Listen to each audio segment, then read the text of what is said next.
حضرت معاذ بن جبل رضی اللہ تعالیٰ عنہ کی حدیث کو پیش کیا جاتا ہے کہ اللہ تعالیٰ نصف شعبان کی رات میں مخلوقات کی طرف متوجہ ہوتا ہے،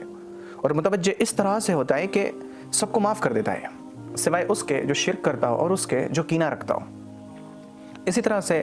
مختلف صحابہ کرام سے حضرت عائشہ صدیقہ رضی اللہ عنہا سے مروی ہے کہ حضور پاک صلی اللہ علیہ وسلم نے اس رات عبادت کا اہتمام فرمایا اور جنت البقیع تشریف لے گئے۔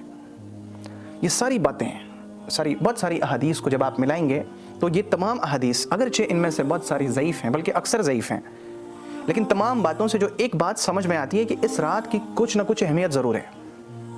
لیکن اصل مسئلہ یہ ہے کہ اس رات میں ہم جس عبادت کا بطور خاص اہتمام کرتے ہیں وہ ہے قبرستان جانا۔ قبرستان جاتے ہیں،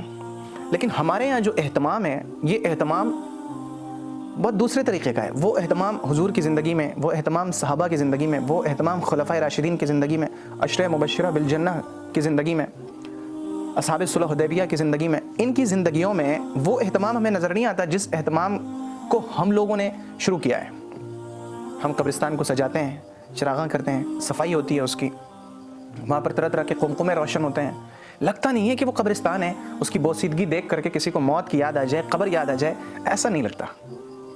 البتہ وہاں پہ جانے سے ایک جشن کا ماحول ضرور بن جاتا ہے۔ آپ ذرا سا حدیث میں غور کریں کہ پیغمبر صلی اللہ علیہ وسلم قبرستان میں ملے حضرت عائشہ کو، جنت البقیع میں تھے حضور، اس رات تشریف لے گئے تھے، لیکن پوری زندگی میں حضور ایک مرتبہ تشریف لے گئے، اور وہ بھی صحابہ کو بتا کے نہیں بلکہ چھپا کے۔ حضرت عائشہ فرماتی ہیں کہ مجھے بھی بتا کے نہیں گئے تھے،